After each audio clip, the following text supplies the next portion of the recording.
Hello friends, future ব্রাইটের প্রত্যেক পরিবারের সদস্য জানাই অসংখ্য ধন্যবাদ। তোমাদের জন্য নিয়ে এসেছি আজ ডব্লিউবিপি পুলিশে যারা বসবে তাদের জন্য আজ 1 নম্বর পাক্কা, অর্থাৎ এই ক্লাসটি দেখার পর তারা 1 নম্বর 100% কিন্তু হাতের মুঠোয় নিয়ে নিতে পারছো। অর্থাৎ 25টা নম্বরের মধ্যে 1 নম্বর চলে এসছে, আর থাকছে 24 নম্বর, সেটাও তোমাদের হাতের মুঠোয় দিয়ে দেবো। দরকার কি, তোমাদের চ্যানেলটিকে সাপোর্ট করা এবং বন্ধুদের মধ্যে যত খুশি পারো শেয়ার করে দাও।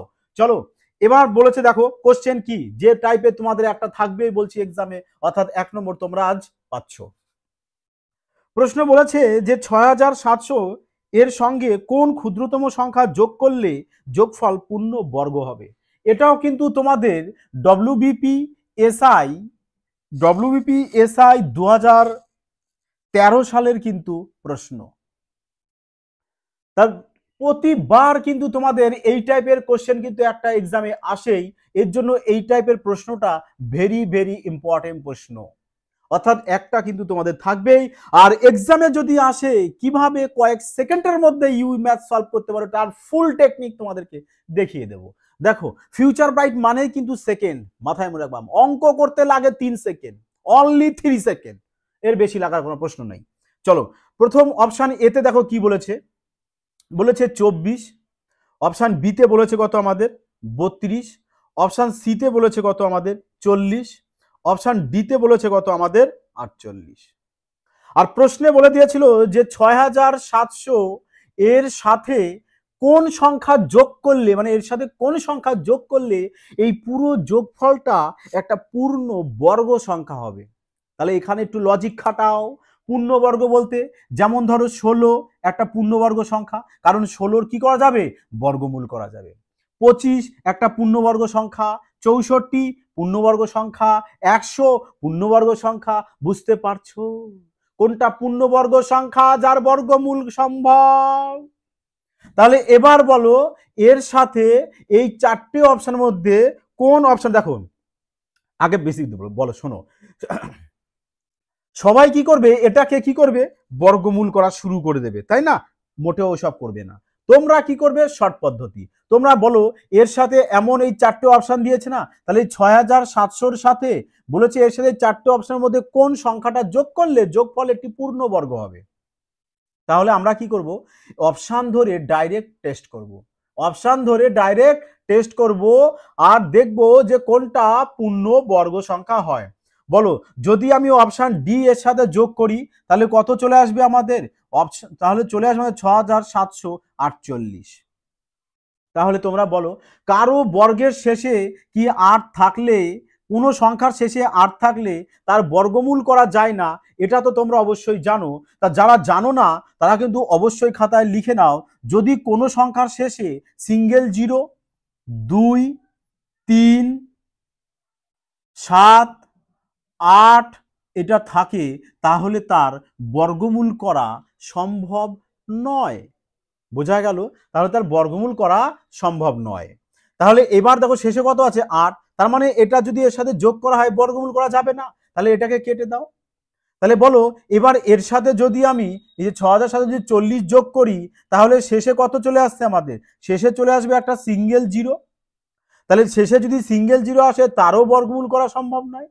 এবার 6700 সাথে যদি 32 যোগ করি তাহলে দেখো একক ঘরের সংখ্যা নেওয়া হতো, 0-র সাথে 2 যোগ করলে কত হয় 2, আর 2 থাকলেও বর্গমূল করা সম্ভব নয়। তাহলে এবার যদি 0-র সাথে 4 যোগ করি একক ঘরের সংখ্যা, তাহলে 4-এর তো বর্গমূল সম্ভব। তার মানে অপশন এ কারেক্ট অ্যান্সার। বলো লাগলো কিনা মজা? তাহলে ক সেকেন্ড লাগবে এই টাইপের অঙ্ক করতে গেলে তোমাদের? ক সেকেন্ড লাগবে? আমি তো 3 সেকেন্ড তো খুব বেশি বলে ফেলেছি মনে হয়, অনলি 2 সেকেন্ডের বেশি লাগার কোনো প্রশ্ন নেই। তবু আরেকটি প্রশ্ন তোমরা দেখে নাও। চলো আরো একটি প্রশ্ন দেখে নাও, এটাও তোমাদের কিন্তু পুলিশ লাইনের প্রশ্ন। দেখো বলা হয়েছে যে 15370 সঙ্গে সর্বনিম্ন কত যোগ করলে সেটি একটি পূর্ণ বর্গ সংখ্যা হবে।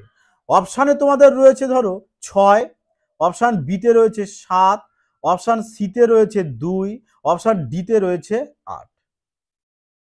এই রয়েছে অপশানে।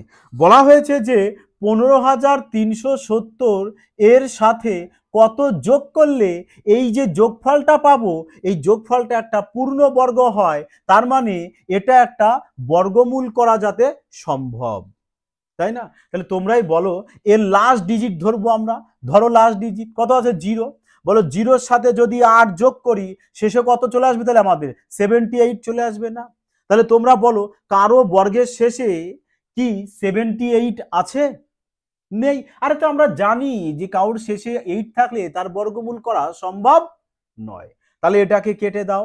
তাহলে এখানে যদি 2 থাকে তাহলে তারও বর্গমূল করা সম্ভব নয়, এটাকেও কেটে দাও। তাহলে এখানে যদি 7 বসায় তাহলে 77 হয়ে যাবে, 0 এখানে যদি 7 বসায় 77 হয়ে গেল, বর্গমূল করা সম্ভব নয়। তাহলে এটাকেও কেটে দাও। তাহলে যদি 6 লেখো তাহলে কিন্তু বর্গমূল করা সম্ভব। তার মানে অপশন এ চলে আসবে আমাদের কারেক্ট আনসার। বলো ক সেকেন্ড লাগছে, লাগলো কিনা মজা, লাগলো কিনা? অবশ্যই তোমাদের মজা পেয়েছো, এটুক শিওর। তবে যদি ভালো লাগে তবে অবশ্যই বলবো, কিন্তু চ্যানেলটিকে সাবস্ক্রাইব করে অল নোটিফিকেশন করে রাখবে। পরের প্রশ্ন ঠিক সেম প্রশ্ন, জাস্ট একটু ঘুরিয়ে দাও। পরের প্রশ্ন বলেছে যে একটি পূর্ণ ঘনসংখ্যা প্রাপ্ত করার জন্য 675কে কোন ন্যূনতম সংখ্যা দ্বারা গুণ করতে হবে? তাহলে এই ছিল প্রশ্ন। এবার তোমাদের অপশানে এতে দেওয়া হয়েছে 5, অপশান সিতে দেওয়া হয়েছে, বিতে দেওয়া হয়েছে 6, অপশান সিতে দেওয়া হয়েছে 7, অপশান ডিতে দেওয়া হয়েছে 8। তাহলে এই টাইপের প্রশ্ন দিলে আমরা কিভাবে করব, জাস্ট তোমরা একটু দেখে নাও প্রপার বেসিকটা। যখনই এই টাইপের কোশ্চেন দেবে তোমরা কি করবে, এই যে 675 দিয়েছে, বলেছে না এর সাথে কোন সংখ্যা গুণ করলে গুণফল একটি পূর্ণ ঘন হতে হবে, তাহলে আমরা কি করব যে এটাকে সিঁড়ি ভাঙবো। ভাঙো সিঁড়ি। তাহলে সিঁড়ি ভাঙলে কত হচ্ছে, 5 অক্ষে 5, 3 5 15, 5 5 25, আবার 5 দিয়ে দাও, 5 2 10, 5 7 35, এবার 3 দিয়ে দাও, কত হচ্ছে 9, আবার 3 দিয়ে দাও, কত হচ্ছে 3। তাহলে এবার বলো আমাদের 5 এখানে কটা এসছে, দুটো, 3 কটা এসছে আমাদের, তিনটে। তাহলে পূর্ণ ঘন বলতে আমরা কি বুঝি, যে একই সংখ্যা 3 বার থাকবে, তার মানে 3 তো 3তে আছেই, তার মানে এটা পূর্ণ ঘনতে আছে। কিন্তু এখানে 5 কটা আছে আমাদের, দুটো, তার মানে যদি এই 5কে পূর্ণ ঘন করতে চাই তার মানে আমার আরেকটি 5 গুণ করতে হবে এর সাথে, তবেই না আমাদের 5 3টে হবে, অর্থাৎ 5-এর কিউব হবে। তাহলে আরেকটি যে 5 গুণতে হবে, এর সাথে গুণ করতে হবে, সেটাই কিন্তু তোমাদের আনসার হবে। এটাই তোমাদের বলেছিল যে এর সাথে কত গুণ করলে গুণফল একটি পূর্ণ ঘন সংখ্যা হবে। তার মানে কত গুণ করতে হবে আমাদের, 5 গুণ করতে হবে। তবে এর সাথে যদি 5 গুণ করে দিই তবেই কিন্তু যে সংখ্যাটা আসবে সেটা একটা পূর্ণ ঘন সংখ্যা। ক্লিয়ার হয়েছে? এবার চলো তাহলে পরবর্তী আরেকটি প্রশ্ন। এটা তো দেখলাম গুণ করে, তাই না? তোমরাও গুণ করে আরেকটি প্রশ্ন দেখে নাও, তারপরে পরের একটা টাইপ দেখাচ্ছি। দেখো পরের প্রশ্ন বলা হয়েছে যে 648-এর সঙ্গে সর্বনিম্ন কত গুণ করলে সেটি একটি পূর্ণ ঘন সংখ্যা হবে। 648-এর সাথে সর্বনিম্ন কত গুণ করলে গুণফল একটি পূর্ণ ঘন সংখ্যা হবে, অর্থাৎ এর পূর্ণ ঘন হতে হবে। তাহলে কিভাবে করব আমরা, 648-এর কি করব, সিঁড়ি ভাঙবো।